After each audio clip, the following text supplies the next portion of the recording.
Class 7, Chapter Transportation in Animals and Plants, Module 4, Heartbeat.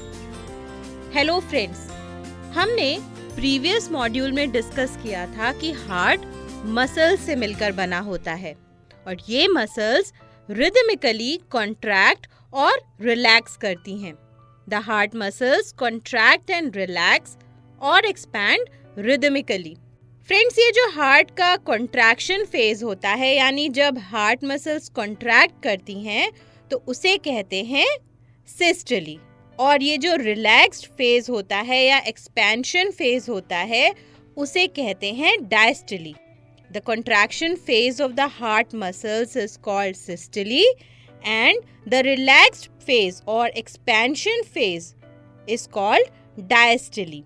And one complete rhythmic contraction of the heart followed by its relaxation is called a heartbeat. यानी जब heart एक बार contract करता है और फिर relax करता है, expand करता है, तो इसे कहते हैं एक heart beat. One contraction plus one relaxation is equal to one heart beat. या हम ऐसे भी कह सकते हैं कि one systole and one diastole is equal to one heart beat. समझ आया ना आपको? फ्रेंड्स, किसी भी अडल्ट पर्सन की रेस्ट की स्टेज में जो एवरेज हार्ट बीट होती है वो होती है 72 to 80 times per minute. The average heart beat of an adult person while resting is 72 to 80 times per minute and this is called heart rate. और इसे कहते हैं हार्ट रेट. जब भी हम कोई फिजिकल एक्टिविटी करते हैं like running and cycling, our heart beat becomes faster. हमारी हार्ट बीट बढ़ जाती है. और ऐसा क्यों होता है? आपको याद है हमने रेस्पिरेशन चैप्टर में पढ़ा था कि जब हम कोई फिजिकल एक्टिविटी करते हैं तो हमें ज़्यादा एनर्जी की रिक्वायरमेंट होती है और सेलुलर रेस्पिरेशन की प्रोसेस द्वारा ज़्यादा एनर्जी प्रोड्यूस करने के लिए हमें ज़्यादा ऑक्सीजन चाहिए, जिसके लिए याद होगा आपको कि हमने पढ़ा था कि हमारी ब्रीदिंग रेट बढ़ जाती है. तो ज़्यादा ऑक्सीजन तो ले ली, पर अब इसे पहुंचाना भी तो है. तो ऑक्सीजन को बॉडी के हर सेल तक पहुंचाने के लिए ब्लड ज़्यादा तेज़ी से फ्लो करता है. ब्लड का ज़्यादा तेज़ी से फ्लो करना यानी हार्ट बीट फास्ट होना. समझ आया ना? When we do any physical activity like running or cycling, our heartbeat becomes faster. And this is because at such times the body cells need more oxygen to release more energy through respiration. And to supply more oxygen, the blood flows faster. Heartbeat increases. अब friends, ये जो screen पर आप instrument देख रहे हो, आपको पता है ये क्या है? कभी भी आप सिक हुए होगे यानी बीमार पड़े होगे तो डॉक्टर ने इसे यूज़ किया होगा. आपने इसे डॉक्टर के हाथ में देखा होगा. ये क्या है? ये है स्टेथोस्कोप. और इसका यूज़ क्या है? इसका यूज़ है हार्ट बीट को लिसन करने के लिए, सुनने के लिए. स्टेथोस्कोप हार्ट बीट की जो साउंड होती है उसे एम्पलीफाई करता है, लाउड कर देता है यानी बढ़ा देता है और डॉक्टर्स उसे इजीली सुन पाते हैं. A doctor uses the stethoscope to listen to our heartbeat.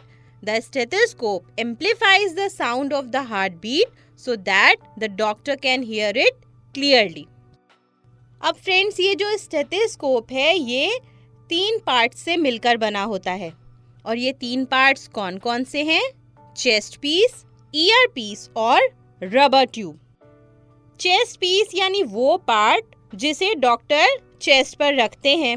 इसमें एक डायफ्राम होता है और ये डायफ्राम बहुत ही सेंसिटिव होता है. इस डायफ्राम का ही काम है हार्ट बीट की जो साउंड है उसे एम्पलीफाई करना यानी लाउड करना. इसके अलावा स्टेथोस्कोप में 2 ईयर पीसेस भी होते हैं और चेस्ट पीस को यानी डायफ्राम को ईयर पीसेस से कनेक्ट करती एक रबर ट्यूब होती है. There is a rubber tube that joins the chest piece to the earpieces. अब इसे यूज कैसे करते हैं? डॉक्टर्स चेस्ट पीस को चेस्ट के उस रीजन पे रखते हैं जहां पर हार्ट होता है, लेफ्ट हैंड साइड में। डायफ्राम सेंसिटिव होने की वजह से हार्ट बीट को सेंस करके साउंड को एम्पलीफाई करता है और रबर ट्यूब से ये साउंड ईयर पीसेस के थ्रू ईयर्स तक जाती है और डॉक्टर्स उस साउंड को सुन पाते हैं। तो क्या होता है? The doctor places the diaphragm of the chest piece of the stethoscope on the chest in the region where the heart is located.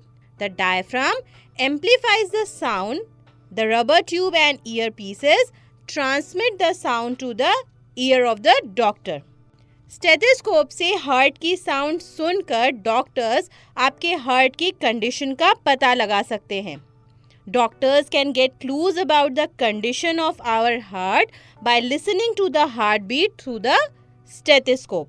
Stethoscope doctor को हेल्प करता है ये पता लगाने में कि हार्ट नॉर्मली फंक्शन कर रहा है या नहीं। तो समझ आया आपको कि हार्ट बीट क्या होती है और स्टेथोस्कोप क्या होता है और कैसे फंक्शन करता है। वैसे अगर आप अपने चेस्ट के लेफ्ट हैंड साइड पर जहां पर हार्ट होता है हाथ रखें तो आप भी अपनी हार्ट बीट को फील कर पाएंगे। तो फ्रेंड्स, अभी तक हमने जो भी कुछ पढ़ा है मेन पॉइंट्स को एक बार रिवाइज करते हैं। हमने पढ़ा the walls of the chambers of the heart are made up of muscles. These muscles contract and relax rhythmically. The contraction phase of the heart muscles is called systole, whereas the relaxed phase or expansion phase of the heart muscles is called diastole. One complete rhythmic contraction of the heart followed by its relaxation is called a heartbeat. The average heartbeat of an adult person while resting is 72 to 80 times per minute, and this is called the heart rate. When we do any physical activity like running or cycling, our heartbeat becomes faster. And why does this happen? This happens because at such times the body cells need more oxygen to release more energy through respiration, and to supply more oxygen the blood flows faster. The heartbeat increases. फिर friends हमने पढ़ा था stethoscope के बारे में। A doctor uses the stethoscope to listen to our heartbeat. The stethoscope amplifies, makes louder the sound of the heartbeat so that the doctor can hear them clearly. A stethoscope consists of 3 parts: a chest piece that carries a sensitive diaphragm at its bottom, 2 earpieces, and a rubber tube that joins the chest piece to the earpieces. Doctors can get clues about the condition of our heart by listening to the heartbeat through the stethoscope. अब friends हम एक activity करेंगे और ये देखेंगे कि हम stethoscope कैसे बना सकते हैं। फिर हम इससे अपनी हार्ट बीट भी सुनकर देखेंगे और हम ये भी देखेंगे कि किसी फिजिकल एक्टिविटी से हार्ट बीट में चेंज आ रहा है या नहीं, और इसके अलावा क्या पल्स रेट और हार्ट रेट सेम होती हैं। तो ये एक्टिविटी करने के लिए हमें क्या चाहिए? इस एक्टिविटी को करने के लिए यानी स्टेथोस्कोप बनाने के लिए हमें चाहिए एक फनल, एक 50 सेंटीमीटर लॉन्ग रबर ट्यूब, एक रबर शीट या बलून, एक रबर बैंड, एक एडहेसिव टेप और वॉच। तो कैसे करेंगे, कैसे बनाएंगे स्टेथोस्कोप? सबसे पहले क्या करेंगे? सबसे पहले एक स्मॉल फनल लेंगे जिसका डायमीटर हो करीब 6 to 7 सेंटीमीटर्स, और इसके नैरो एंड पर, फनल के नैरो एंड पर वो 50 सेंटीमीटर लॉन्ग रबर ट्यूब जो हमने ली है इसे टाइटली फिक्स कर देंगे। एक बलून को या रबर शीट को स्ट्रेच करके फनल के माउथ पर लगाएंगे और उसे टाइटली फिक्स करेंगे रबर बैंड से और उसके चारों तरफ टेप भी लगा देंगे। ये क्या बन गया? ये बन गया हमारा stethoscope. So the stethoscope is now ready for the use. अब इसे यूज कैसे करेंगे? जो रबर ट्यूब का ओपन एंड है उसे आप अपने किसी एक ईयर के पास लाएंगे और जो फनल का माउथ है जिस पर आपने रबर शीट या बलून को स्ट्रेच करके लगाया हुआ है उसे उस जगह पर रखेंगे चेस्ट पर जहां आपका हार्ट है, यानी कि लेफ्ट हैंड साइड पर। अब क्या करना है? Now you need to listen to the sound carefully and what will you observe? You will hear some regular thumping sounds and these thumping sounds are the heartbeat. आप कुछ thumping sounds hear करोगे, सुनोगे, regular thumping sounds, और ये thumping sounds ही हैं heartbeat. अब आपको क्या करना है? अब आपको काउंट करना है कि 1 मिनट में कितने नंबर ऑफ heartbeats हैं. इससे क्या पता चलेगा? इससे पता चलेगा the rate of your heart beat, यानी हार्ट रेट। तो आप वॉच की हेल्प से 1 मिनट देखोगे टाइम, और उस 1 मिनट में कितनी हार्ट बीट्स आपने सुनी उसे नोट करोगे, और इससे मिलेगा आपको the rate of your heart beat या हार्ट रेट। अब आप 5-10 मिनट के लिए जॉगिंग करके आओ या रनिंग करके आओ, साइकिलिंग करके आओ, यानी कोई भी फिजिकल एक्टिविटी करके आओ, और आप उसके बाद फिर से अपनी हार्ट बीट कैलकुलेट करो, अपनी rate of heart beat calculate करो। So what will be the change in your heart beat after doing cycling, running और जॉगिंग? कोई भी फिजिकल एक्टिविटी करने के बाद आपकी हार्ट बीट में क्या चेंज होगा? द हार्ट बीट और हार्ट रेट इंक्रीजेस। आपकी हार्ट बीट या हार्ट रेट इंक्रीज हो जाएगा, बढ़ जाएगा। अब फ्रेंड्स, आप अपनी पल्स रेट कैलकुलेट करो। पल्स रेट कैलकुलेट करना सीखा था ना हमने एक मॉड्यूल में, प्रीवियस मॉड्यूल में। तो आप जब अपनी पल्स रेट कैलकुलेट करो और उसे नोट करो, तो आप क्या ऑब्जर्व करोगे? You will observe that the pulse rate is same as that of the heart rate. आप ये ऑब्जर्व करोगे कि पल्स रेट और हार्ट रेट दोनों सेम हैं। Each heart beat generates one pulse in the arteries and the pulse rate per minute indicates the rate of heartbeat. यानी हर एक heart beat arteries में एक पल्स जनरेट करती है, और पर मिनट जो पल्स रेट होती है वो इंडिकेट करती है हार्ट बीट। तो समझ आया ना आपको कि the pulse rate is the same as the rate of heart beat, यानी pulse rate is the same as heart rate. अब फ्रेंड्स, ये तो बात कर ली हमने सर्कुलेटरी सिस्टम इन ह्यूमंस, पर आपको क्या लगता है कुछ लोअर एनिमल्स जैसे कि स्पॉन्जेस और हाइड्रा, इनमें भी ब्लड होता है? नहीं फ्रेंड्स, एनिमल्स जैसे कि स्पॉन्जेस और हाइड्रा, इनमें कोई सर्कुलेटरी सिस्टम नहीं होता है। फिर इन एनिमल्स में फूड और ऑक्सीजन का ट्रांसपोर्ट कैसे होता है?